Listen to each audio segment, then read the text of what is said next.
Hello guys, कैसे हो आप सब लोग। आई होप आप बहुत अच्छे होंगे और अपनी लाइफ में बहुत सारा अच्छा कर रहे होंगे। गाइस, हम पढ़ रहे हैं डॉक्टर जोसेफ मर्फी की लिखी किताब आपके अवचेतन मन की शक्ति, और हम आ गए हैं अध्याय 6 पर। और अध्याय 6 का टॉपिक है, अध्याय 6 का नाम है मानसिक चिकित्सा की व्यवहारिक तकनीकियाँ। तो इसमें विशेष दो प्रकार की तकनीक दी गई है। एक तो सुप्तावस्था, सुप्तावस्था यानी कि नींद वाली अवस्था, सोने वाली अवस्था, उन्नीदी अवस्था। और दूसरी दी गई है धन्यवाद की। तो जैसे मैं उदाहरण के लिए आपको बताती हूँ कि सुप्तावस्था यानी कि सोने वाली अवस्था में जब हम जस्ट सोने ही वाले हैं, गहरी नींद आने ही वाली है, तुरंत अपने मन को एक कल्पना डालिए। आप क्या चाहते हैं? आप एक घर चाहते हैं। तो सोते समय लंबी सांस लें, फिर अब कल्पना करें आप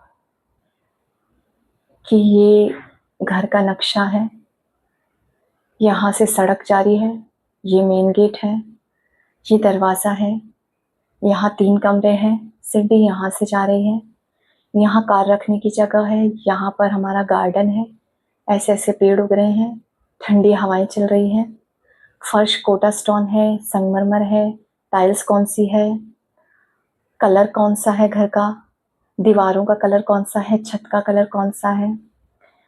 इस तरीके से पूरा आप विजुअलाइज करेंगे और कहेंगे ये तो मेरा है, ये मुझे मिल चुका है, थैंक यू सो मच। और इसी कल्पना करते करते आप सो जाएंगे।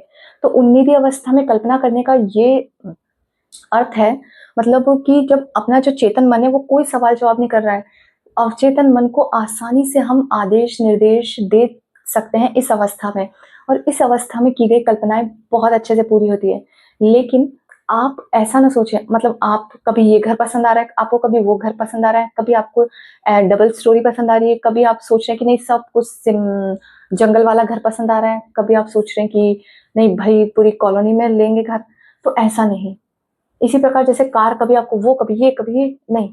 एक कार सोचें, कलर सोचें, मॉडल सोचें, पूरी अच्छी तरीके से उसकी फोटो देखें, अपने जहन में बैठा लें, और फिर ये कार का स्टेयरिंग है, ये सीट है, खिड़कियां, दरवाजे, पूरा आत्मसात कर लें उसको अंदर अपने भीतर।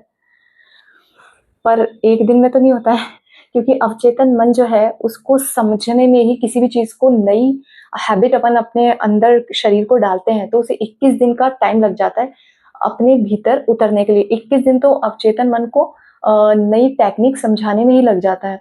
देन फिर प्रोसेस आगे करते रहो। तो इसलिए इसको करना बहुत जरूरी है।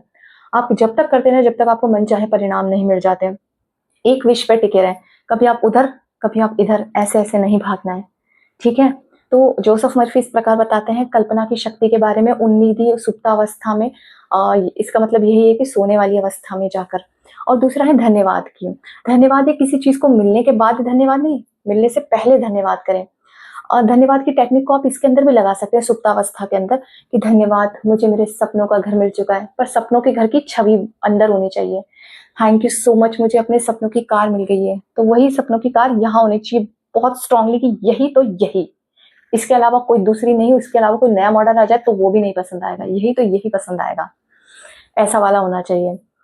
तो धन्यवाद की जो इसमें भी आप डाल सकते हैं।